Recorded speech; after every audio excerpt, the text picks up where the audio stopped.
তাকদির নিয়ে প্রিয় ভাইয়েরা বিচলিত হবেন না। আপনার তাকদিরে যা আছে আপনি পাবেন, যা নাই কোশ্চিনকালেও পাবেন না, ফুল স্টপ। আপনার তাকদিরে যা আছে আপনি পাবেন, না পেয়ে আপনি দুনিয়া থেকে যাবেন না, ফুল স্টপ। আর আপনার তাকদিরে যা নাই সারা দুনিয়ার মানুষ মিলে আপনাকে দিতে পারবেন না। এই চিন্তাটা আগে মাথার মধ্যে সেট করেন। এই দুনিয়ার জীবনে আপনার দুনিয়ার বাড়ি গাড়ি, টাকা পয়সা, রিজিক, ব্যবসা বাণিজ্য, স্ত্রী সন্তান, এগুলোকে নিয়ে এত বিচলিত হওয়ার কিছু নাই। আপনার আমার তাকদিরে যা লেখা হয়েছে এর একটা দানা আপনি বেশি খেয়ে পৃথিবী থেকে যাবেন না। আর আপনার আমার রিজিকে যা আছে তার এক চুল রেখে আপনি দুনিয়া থেকে যাবেন না। এটাই চূড়ান্ত সত্য কথা। আপনি ঘুষ খান আর সুদ খান আর দুর্নীতি করেন আর মানুষের সম্পদ আত্মসাৎই করেন না কেন, যতটুকু লেখা আছে আপনার তাকদিরে এর বেশি আপনি কিচ্ছু পাবেন না। আর আপনি হালালে থাকার জন্য যতই কষ্ট করেন, হালালে আছেন, সবজি বিক্রি করে খাচ্ছেন, আপনি ছোটোখাটো ব্যবসা করছেন, মানুষ আপনাকে দাম দেয় না, আন্ডার এস্টিমেট করে, গরিব বলে, ফকির মিসকিন বলে, কিন্তু আপনার তাকদিরে যা আছে আপনি সেটাই পাবেন, এর বেশি আপনি কিচ্ছু পাবেন। হুয়াল আউয়ালু ওয়াল আখির, আল্লাহ পাক প্রথম এবং আল্লাহই শেষ। কুল্লু মান আলাইহা ফান ওয়া ইয়াবকা ওয়াজহু রাব্বিকা যুল জালালি ওয়াল ইকরাম। প্রত্যেকটা বিষয় ফানা হয়ে যাবে, কিচ্ছু থাকবে না। এখন আপনি পৃথিবীতে যা দেখছেন এগুলোর কিছুই থাকবে না। প্রত্যেক মানুষ, প্রত্যেকটা জিন, প্রত্যেক উদ্ভিদ, প্রত্যেক এই প্রাণী, আকাশ, মহাবিশ্ব, গ্রহ নক্ষত্র, চন্দ্র সূর্য, সমুদ্র, পাহাড় পর্বত, বিশ্বনেতা, রাষ্ট্রনেতা, সমাজ নেতা, পরিবারের কর্তা, অর্থনৈতিক নেতা, সবাই মারা যাবে, সবাই শেষ হয়ে যাবে, কিচ্ছু থাকবে না। এই বিষয়টা আগে ভালো করে হজম করতে হবে যে আমরা এখানে থাকতে আসিনি, আমরা এই দুনিয়ায় থাকতে আসিনি, আমরা এখানে এসেছি চলে যেতে। যার মনের মধ্যে এই কনসেপ্ট থাকে সে কখনো আল্লাহ পাকের বিদ্রোহী হতে পারে না, সে কখনো আল্লাহ দ্রোহিতা করতে পারে না, কুফরি করতে পারে না, শিরক করতে পারে না, আল্লাহর অবাধ্য হতে পারে না। যার মনের মধ্যে এই চিন্তা বদ্ধমূল যে আমি এখানে থাকতে আসিনি, আমি এখানে মুসাফিরের মতো এসেছি, গাছের ছায়ায় বিশ্রাম নিচ্ছি, বিশ্রাম নিয়ে শেষ হবে চলে যাব। যারাই আল্লাহ দ্রোহিতায় লিপ্ত হচ্ছে, শিরিক করছে, বেদাত করছে, হারাম খাচ্ছে, ঘুষ খাচ্ছে, সুদ খাচ্ছে, জেনা করছে, আল্লাহ দ্রোহিতা করছে, আল্লাহর বিধানকে অস্বীকার করছে, তারা ইনডাইরেক্টলি ধরে নিয়েছে যে তারা মনে হয় পৃথিবীতে চিরকাল থাকবে। কারণ যদি কিয়ামতের মাঠের কথা তাদের স্মরণ থাকতো তারা কখনোই কাজগুলো করতে পারতো না, পারতো? এবার আসেন, আল্লাহ পাক কলম সৃষ্টি করে তাকদির লিখেছেন, অতএব তাকদির নিয়ে প্রিয় ভাইয়েরা বিচলিত হবেন না। আপনার তাকদিরে যা আছে আপনি পাবেন, যা নাই কোশ্চিনকালেও পাবেন না, ফুল স্টপ। আপনার তাকদিরে যা আছে আপনি পাবেন, না পেয়ে আপনি দুনিয়া থেকে যাবেন না, ফুল স্টপ। আর আপনার তাকদিরে যা নাই সারা দুনিয়ার মানুষ মিলে আপনাকে দিতে পারবেন না।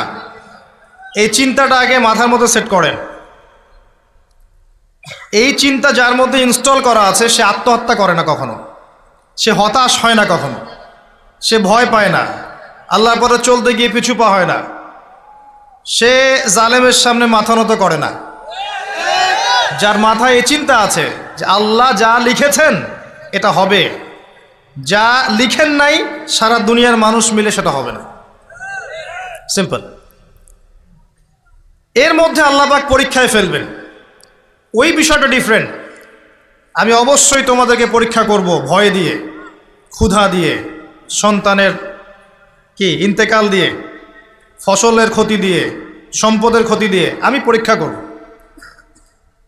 কিন্তু যারা সবর করবে এবং যারা এই কনসেপ্ট রাখবে ইন্না লিল্লাহি ওয়া ইন্না ইলাইহি রাজিউন, এদেরকে আল্লাহ পাক প্রশংসা করেছেন, ইনশাআল্লাহ এরা সফল হবে। আল্লাহ পাক তাকদির লিখে ফেলেছেন, তাকদির নিয়ে টেনশন করবেন না, রিজিক নিয়ে টেনশন করবেন না। এখনকার যুব সমাজের সবচেয়ে বড় টেনশন রিজিক। একটা জব, একটা ভালো জব, একটা ভালো ব্যবসা, সে সিকিউরড লাইফ চাচ্ছে। রিজিক নিয়ে চিন্তা করবেন না। আপনার কাছে যে রিজিক আছে এটা আপনার কাছে আসবেই ইনশাআল্লাহ। হয়তো সময় লাগছে কিন্তু আপনার কাছে আসবে ইনশাআল্লাহ তাআলা। আপনি হালালের উপর থাকবেন, ন্যায়ের উপর থাকবেন। আপনি অন্যায় পথে রিজিক সার্চ করবেন না। আপনার তাকদিরে যে রিজিক আছে আপনার কাছে আসবে ইনশাআল্লাহ। এবার আসেন, আল্লাহ পাক এরপরে সৃষ্টি করেছেন মহাবিশ্ব। এই পুরো মহাবিশ্ব তাকদির লিখার পরে মহাবিশ্ব কয় দিনে? ফি সিত্তাতি আইয়াম, 6 দিনে। মাত্র 6 দিনে আল্লাহ পাক পুরো মহাবিশ্ব সৃষ্টি করেছেন।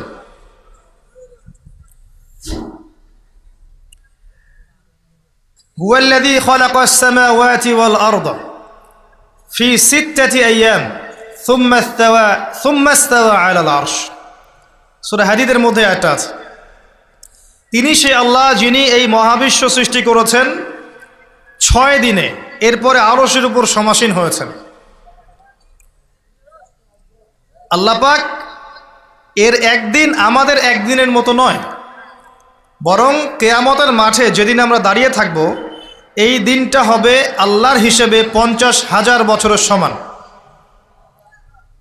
মানুষ অস্থির হয়ে থাকবে, বিচার শুরু হচ্ছে না কেন।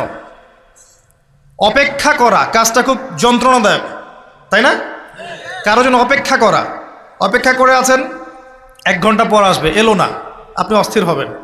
2 ঘন্টা পর এলো না, 10 ঘন্টা পর এলো না, আপনি অস্থির হবেন, পায়চারি করবেন, বই পড়বেন, নাস্তা খাবেন, হাঁটাহাঁটি করবেন, আপনি ব্যাকুল হয়ে যাবেন। অপেক্ষা করা একটা ডিফিকাল্ট কাজ। কিয়ামতের মাঠে মানুষ 50,000 বছর অপেক্ষা করবে, বিচার শুরু হচ্ছে না কি জন্যে। সবাই গিয়ে ধন্না দিবে, প্রথমে আদম আলাইহিস সালাম, তারপরে নূহ আলাইহিস সালাম, ইব্রাহিম, মূসা, ঈসা আলাইহিমুস সালাম। আল্লাহর কাছে একটু সুপারিশ করেন, বিচার যেন শুরু হয় অ্যাটলিস্ট। কেউ কিচ্ছু করতে পারবে না, কারণ সবাই বলবে ইয়া নাফসি, ইয়া নাফসি। দূর থেকে একজনের আওয়াজ আসবে, যিনি ইয়া নাফসি বলছেন না, যিনি বলছেন ইয়া উম্মতি, ইয়া উম্মতি। সবাই তার কাছে যাবে এবং তিনি আমাদের নবী মুহাম্মদুর রাসূলুল্লাহ সাল্লাল্লাহু আলাইহি ওয়াসাল্লাম সিজদায় পড়ে যাবেন এবং তার উম্মার জন্যে সুপারিশ করবেন। উম্মার কবিরা গুনাহগার ব্যক্তিদেরকে সুপারিশ করে তিনি জান্নাতে নিয়ে যাবেন ইনশাআল্লাহ। আল্লাহ তাকে ওয়াদা করেছেন, হে নবী, তোমার উম্মতের কোনো ব্যক্তি যদি শিরিক না করে আমার সামনে উপস্থিত হয় আমি তাকে মাফ করে দেব ইনশাআল্লাহ। হাদিসে কুদসির মধ্যেও আছে যে হে আদম সন্তান, তুমি যদি দুনিয়ার সমান পাপ নিয়ে, আসমান জমিন সমান পাপ নিয়ে আমার সামনে দাঁড়াও, কিন্তু আমার সাথে কাউকে শরিক করনি, তাহলে আমি আল্লাহ তোমার সামনে আসমান জমিন সমান ক্ষমা নিয়ে উপস্থিত হব ইনশাআল্লাহ। শোনেন, 1000-999 জন মানুষ জাহান্নামে যাবে, প্রতি 1000-999 জন মানুষ জাহান্নামে যাবে। সহিহ বুখারীর হাদিস 4 বার এসেছে। এখানে ইকুয়েশনটা এমন না যে ম্যাথামেটিক্যালি ক্যালকুলেট করতে হবে, এমন নয়। এটা দিয়ে আধিক্য বোঝানো হচ্ছে, বেশিরভাগই জাহান্নামে যাবে। এই কথা আল্লাহ পাক কিন্তু সূরা আরাফের মধ্যেও বলেছেন 179 নম্বর আয়াতে, ওয়ালাকাদ যারানা লিজাহান্নামা কাসীরাম মিনাল জিন্নি ওয়াল ইনস। একই বিষয়ে কোরআন হাদিস পরস্পর মিলে যায়। এখানে একটা বিষয় বুঝতে হবে, আল্লাহ পাক বলেছেন সূরা নিসার মধ্যে, ইন্নাল্লাহা লা ইয়াগফিরু আন ইউশরাকা বিহি ওয়া ইয়াগফিরু মা দুনা যালিকা লিমান ইয়াশা। আল্লাহ পাক তার সাথে শিরকের গুনাহ মাফ করবেন না, এছাড়া যে কোনো গুনাহ আল্লাহ পাক যাকে ইচ্ছা মাফ করতে পারেন। তার মানে যে বেশিরভাগ মানুষ জাহান্নামে যাচ্ছে তাদের আমল নামায় কোন পাপ থাকতে পারে? কথা বোঝা যাচ্ছে কি? নিঃসন্দেহে তাদের আমল নামায় শিরকের পাপ থাকবে। এটা বুঝতে আপনাকে পিএইচডি করার দরকার নাই। আল্লাহ পাক শিরক ব্যতীত যে কোনো পাপ যাকে ইচ্ছা মাফ করতে পারেন। তার মানে তারা জাহান্নামে যাচ্ছে বিকজ অফ শিরক। আমাদের মুসলিমরা এখন শিরক বোঝে না, অমুসলিমরা তো শিরক করেই। যেমন কেউ বলছে ওয়াকালাতিল ইয়াহুদ উযাইরুন ইবনুল্লাহ, ইহুদিরা বলছে উযাইর আল্লাহর সন্তান, নাউযুবিল্লাহ, শিরক। অথচ ওরাই এখন বিশ্বকে রুল করছে, তাই না? ওয়াকালাতিন নাসারা আল মাসীহ ইবনুল্লাহ, নাসারা বলছে যে ঈসা ইবনে মারইয়াম আল্লাহর সন্তান, তাই না? অথচ ওই সভ্যতাই এখন বিশ্বকে রুল করছে। যালিকা কাউলুহুম বিআফওয়াহিহিম, এটা ওদের মুখের কথা, এটা জাস্ট মুখের কথা। আবার অনেক সময় দেখা যায় যে আল্লাহকে বাদ দিয়ে আমরা মাধ্যম পূজাও করছি। অমুসলিমরা তো শিরক করছেই, যারা মুসলিম তারা দেখবেন আল্লাহকে বাদ দিয়ে মাধ্যম পূজা শুরু করেছে। মাজারের পূজা করছে, কবরের পূজা করছে, মৃত ব্যক্তির ওসিলায় পার পাওয়ার চেষ্টা করছে। মুসলিম থেকে দেখবেন তাকদীরকে অস্বীকার করছে, আল্লাহর হালালকে হারাম করছে, আল্লাহর হারামকে হালাল করছে। মুসলিম থেকে দেখবেন যে হাতে একটা আংটি পরেছে, ভাই কী জন্য পরেছেন? এই রোগ ভালো হবে আমার। গলায় একটা বালা ঝুলিয়েছে, কোমরে একটা মাদুলি, ভাই এগুলো কেন? যে এগুলোতে রোগ ভালো হবে। মুসলিমদের কথা বলছি, অমুসলিমদের কথা বাদ দেন। যারা বলছে আল্লাহর সন্তান আছে, ওদের কথা তো বলার দরকার নেই আমাদের, কারণ এগুলো স্পষ্ট শিরক। তবে এতটুকু বলি যে 25শে ডিসেম্বরে যারা বলেছে মেরি ক্রিসমাস, বলেছে না? 25শে ডিসেম্বর যারা বলেছে মেরি ক্রিসমাস মুসলিমদের মধ্যে, এরা স্বীকার করে নিয়েছে যে ওই দিন আল্লাহ রাব্বুল আলামিন ঈসা আলাইহিস সালামকে জন্ম দিয়েছেন। নাউযুবিল্লাহ, নাউযুবিল্লাহ মিন যালিক।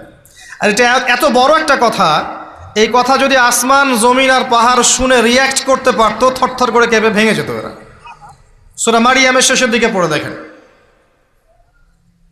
ওয়াকালু ইত্তাখাযার রাহমানু ওয়ালাদা লাকাদ জি'তুম শাইআন ইদ্দা তাকাদু আস-সামাওয়াতু ওয়াল আরদু ইয়াতাফাত্তারনা মিনহু ওয়া তানশাক্কুল আরদু ওয়া তাখিরুল জিবালু হাদ্দা। পড়েন অর্থটা। আসমান জমিন পাহাড় যদি এই কথা শুনে রিয়্যাক্ট করতে পারতো, এরা চৌচির হয়ে যেত। এত বড় একটা কথা বলেছো তোমরা যে ঈসা আলাইহিস সালামকে আল্লাহ পাক জন্ম দিয়েছেন, নাউযুবিল্লাহ।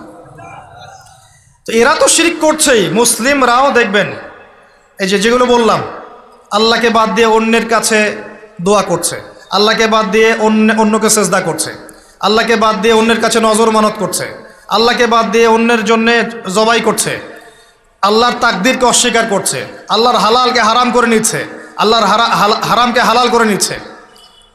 দেখবেন মুসলিমরা করছে। এবার মুসলিম জেনারেশন, এমন একটা প্রজন্ম বের হয়েছে এখন, ইয়াং জেনারেশনের, তারা বলছে যে এই মহাবিশ্ব বিগ ব্যাং থেকে সৃষ্টি হয়েছে, আল্লাহ বলতে কিছু নাই।